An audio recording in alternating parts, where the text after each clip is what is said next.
Hello everyone. Welcome to the Real Horror Stories channel. Today, we're diving into a chilling tale about our deepest desires, prayers, and the unexpected consequences they can bring. We often see prayer as a pure act of seeking blessings. But what if your prayer becomes a curse for someone else? On this dark night, light a single candle and join me as we unravel the truth through the tragic life of one man. It was a rainy afternoon, and I was swinging a golf club at an indoor driving range. The damp air mingled with the sound of golf balls being struck when I got a call from a former client I used to sell cars to. He said a friend of his was interested in buying a car and asked me to meet for a consultation. I headed to the agreed-upon location, a quaint, traditional Korean hanok house in a quiet suburb. The old wooden gate and tiled roof bore the weight of time, and in front of the house stood a weathered van. A string of prayer beads hung from the rear-view mirror, glinting faintly in the dim sunlight, hinting at its owner's deep faith.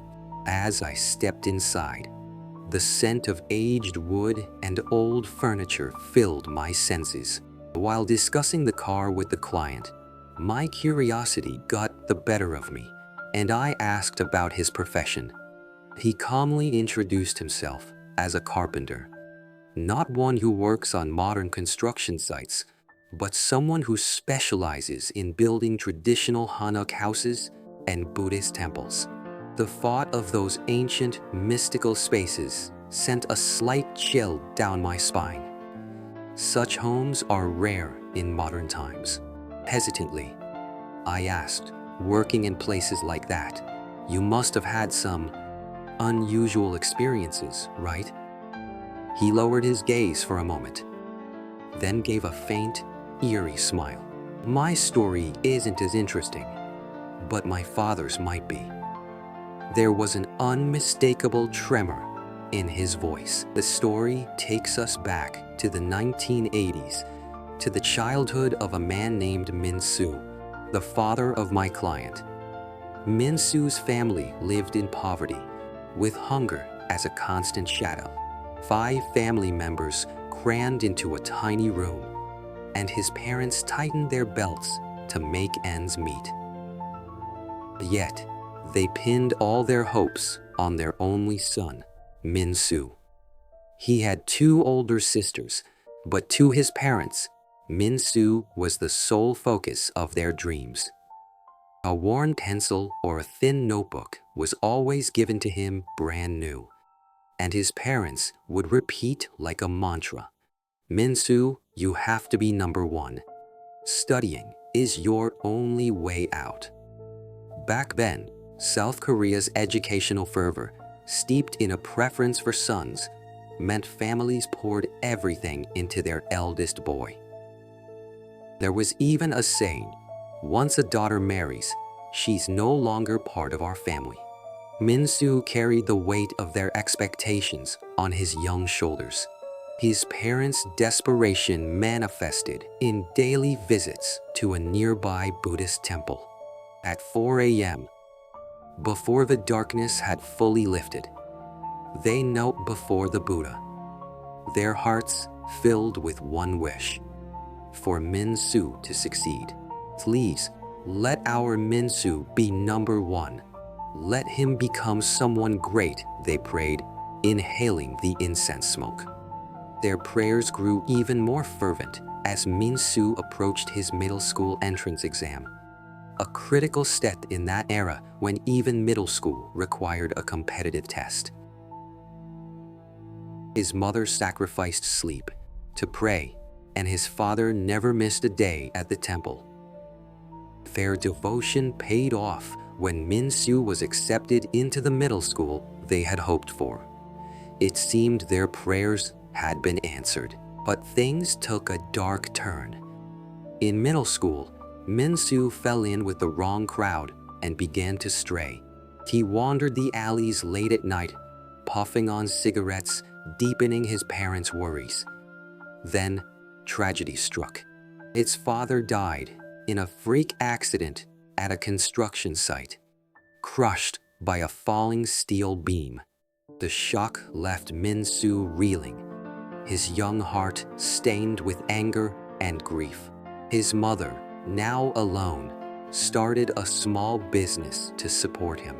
"Even though I can't be a first for you, I promise I will do whatever it takes, so you have to succeed through studying." Min-soo gritted his teeth, determined to fill the void left by his father. By his final year of high school, he was earning top grades, confident he'd secure a spot at a prestigious law school. His mother's business thrived, her small shop bustling with customers, and tuition worries faded. Min-soo's heart swelled with determination and hope. But happiness was fleeting. His mother was killed in a sudden traffic accident, struck by a truck on a rain-slicked road. At her funeral, Min-soo stared blankly at her coffin. Now alone, he had to become the head of the household. He gave up his dream of university and stepped into the world of work. A labor agency boss, impressed by Min-soo's sharp mind and diligence, took him under his wing. Min-soo worked tirelessly, climbing the ranks and earning significant money at a young age. "If you work hard, you won't die," he told himself, pushing forward. Yet misfortune struck again. A violent incident among employees, and the company's illegal dealings came to light, landing Min-soo on the brink of prison. His hard-earned efforts turned to ash in an instant. Refusing to give up, he started a business with a trusted friend, and it grew at an astonishing pace. But a few years later, his friend betrayed him, fleeing with the money. Min-soo was shattered, as if stabbed by betrayal's blade. He moved to a new city with his wife and children, starting a restaurant to rebuild. Min-soo ran the restaurant relentlessly, year-round. Located near a large company and government offices, it drew a steady stream of customers. Word spread, and the place became a local sensation. From dawn to late at night, Min-soo, soaked in sweat and wearing an apron, greeted customers with a mix of exhaustion and pride on his face.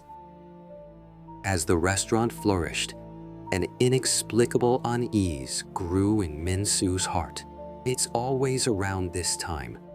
When things are going well, everything collapses. The scars of his past resurfaced, and the better things got, the more his anxiety deepened. For the first time, he decided to visit a fortune teller. In Korean tradition, a fortune teller, or mudong, a shaman, offers insight into one's fate, much like the oracle in the Matrix. Many Koreans turn to them for guidance before big decisions, seeking comfort and clarity. Min-soo sought out a renowned mudong, rumored to have helped a corporate executive at a nearby company achieve rapid promotions. In an era before cell phones, he called her from a landline. A raspy-voiced woman told him to come the next day. Despite the 2-hour journey, he entrusted the restaurant to his staff and set out. Without GPS, he wandered narrow alleys before finding her house. It looked like an ordinary home, its creaky gate slightly ajar. "Hello?" Min-soo called cautiously as he stepped inside. The faint scent of wood and incense greeted him. A woman in her 50s welcomed him, her piercing gaze seeming to see right through him. "Come in, let's talk," she said. The room was filled with red cloth and the heavy smell of incense. Nervous, Min-soo sat down. The mudong shook a bell, closed her eyes, and then spoke. "Your life has been a roller coaster. It rises, then crashes. Rises, then crashes. Yet your willpower has brought you this far. She even knew his parents had passed away. Goosebumps prickled Min-soo's skin as her words struck deep. Trembling, he confessed, "My restaurant is doing well, but I'm terrified it'll collapse like everything else." The Mudang prayed silently at her altar for an hour, ignoring him. Finally, she spoke. "There's nothing more I can say." Confused, Min-soo pleaded, but she cut him off. "Beware of fire." When he protested that fire safety was obvious for a restaurant, she gave an eerie instruction. "On the night of the last day of the lunar month, sleep in your restaurant." Puzzled but compliant, Min-soo nodded. She handed him a note with an address, saying, "If you need me again, go here." She accepted only 10,000 won as payment, leaving Min-soo uneasy as he left. Min-soo followed the Mudang's advice, sleeping in the restaurant on the last day of the lunar month. After a year, the routine felt familiar, but her words began to seem pointless. He started skipping the ritual, eventually forgetting it altogether. One night, drinking with friends, Min-soo glanced at a calendar and realized it was the lunar month's end. "I'm supposed to sleep at the restaurant tonight," he muttered. But, thinking, "I've skipped it before, no big deal," he kept drinking. Yet an unshakable urge pulled him back to the restaurant. Stumbling through the streets, he arrived at the darkened shop, its clean floor gleaming coldly. "This is how I stay safe," he told himself, lying down. As he tried to sleep, with the kitchen in view, a sudden clarity hit him. A tiny flicker of light danced in the kitchen. "What's that?" Rubbing his eyes, he saw it again, a thumb-sized flame burning in the center of a wooden cutting board. Fascination turned to dread as the flame grew. His heart pounded. He turned on the faucet, but no water came out. The sight of a wet cutting board burning defied logic, especially with a rubber gas line nearby. He tried smothering the flame with his jacket, but it wouldn't die. The Mudang's "beware of fire" echoed in his mind. In a panic, he grabbed the board and threw it outside under a utility pole.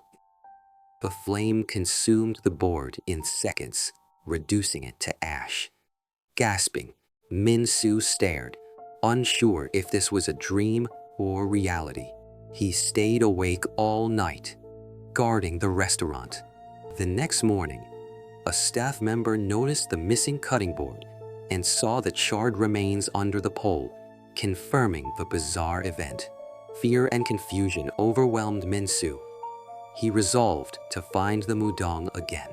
Without calling ahead, Min-soo went to the Mudang's house. The rusty gate was locked tight. "Is anyone there?" he shouted, banging on it. A young woman peeked through a crack, asking why he was there. Trembling, Min-soo explained the strange incident and begged to be let in. She disappeared briefly, then returned. "The teacher says not to come in. Go to the place on the note." Min-soo admitted he'd lost the note and pleaded for a new one. Reluctantly, she handed him a new address, warning, "Don't come back." The address led to a remote Buddhist hermitage deep in the mountains.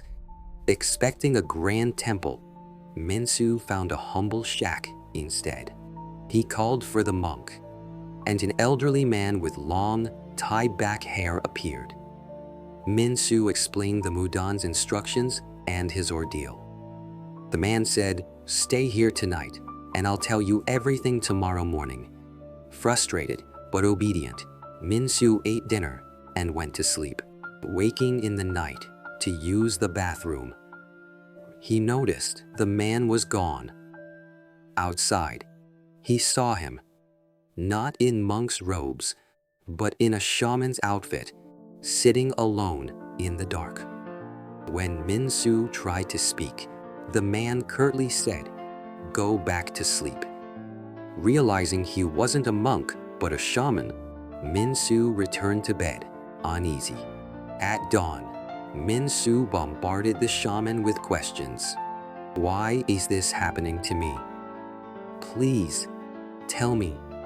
The shaman explained that this hermitage had been passed down through generations of his teachers to guard a place teeming with spirits.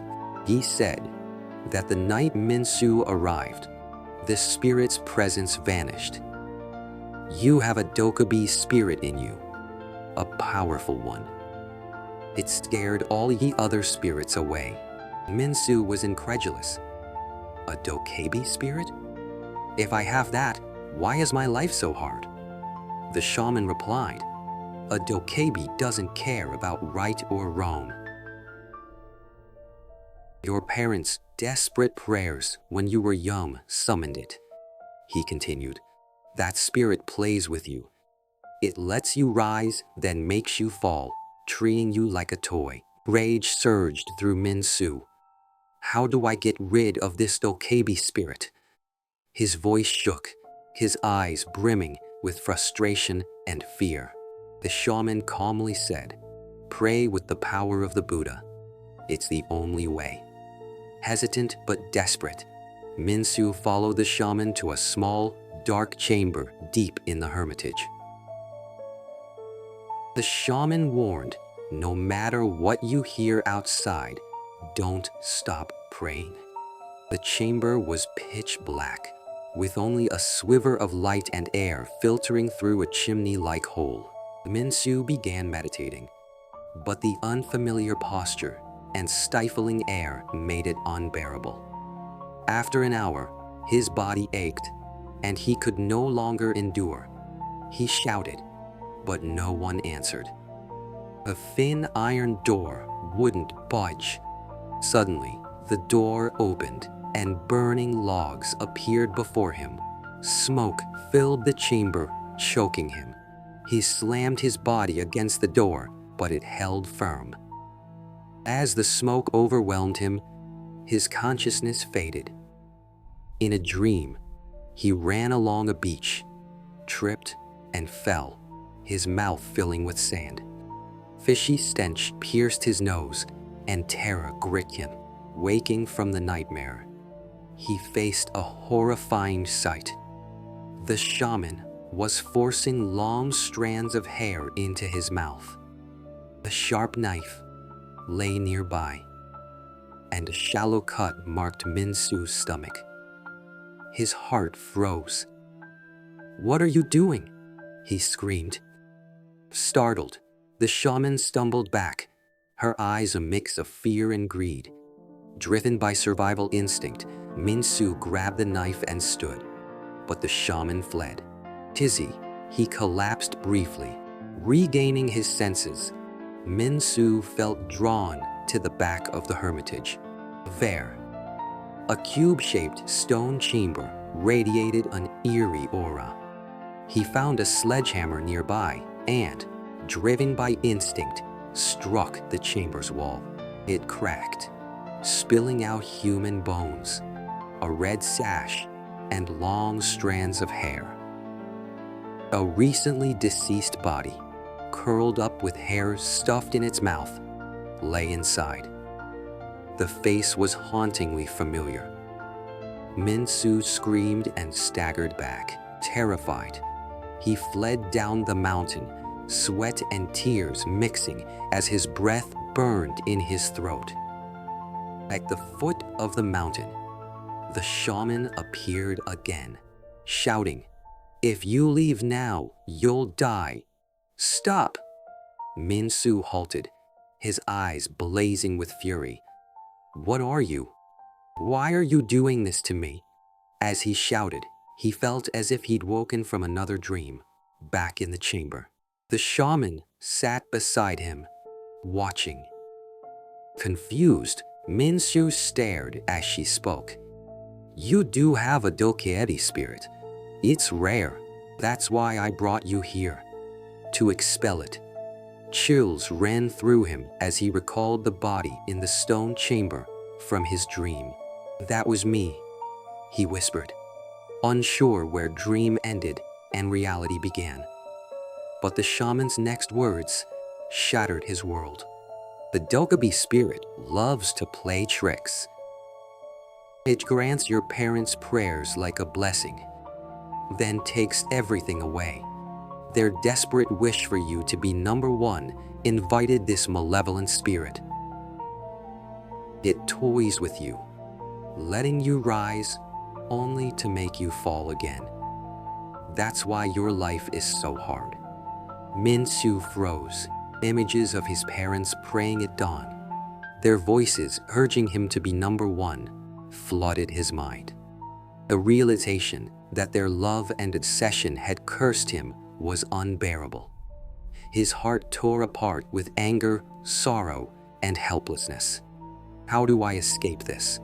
He asked, his voice breaking. The shaman shook her head. You can't escape. That resentment was born with you and will die with you. Wiping a tear, she added, This is all I can do. Don't come back. Minsu glared at her, then turned away. His steps were heavy, his heart empty. When he returned home, his wife greeted him with tearful rage. Where were you for over 1 week? The restaurant burned down. We've lost everything. Minsu couldn't believe it. 1 week? I was only gone 2 days. The calendar confirmed it. 2 weeks had passed. The restaurant was a charred ruin. Minsu fell into despair once more, yet he vowed to keep going. But the shaman's words took root in his heart. You can't escape. My client's eyes welled with tears as he shared this story. My father tried to break free from that curse, but he never could. A life that rises only to fall was a curse passed down. As a child, his father worked odd jobs at a temple, living in a hermitage. I believe prayers can become curses, he said. If I become number one, someone else falls. My prayers could curse another, he added. My father told me there's no such thing as always winning or losing. Live like it's a movie. Don't love it too much, don't hate it too much, and study the Buddha's teachings well. So, dear viewers, are your prayers safe? Do they carry only pure blessings? Or could they, unknowingly, be a curse to someone else? Tonight, hold this question in your heart and reflect on the true nature of prayer.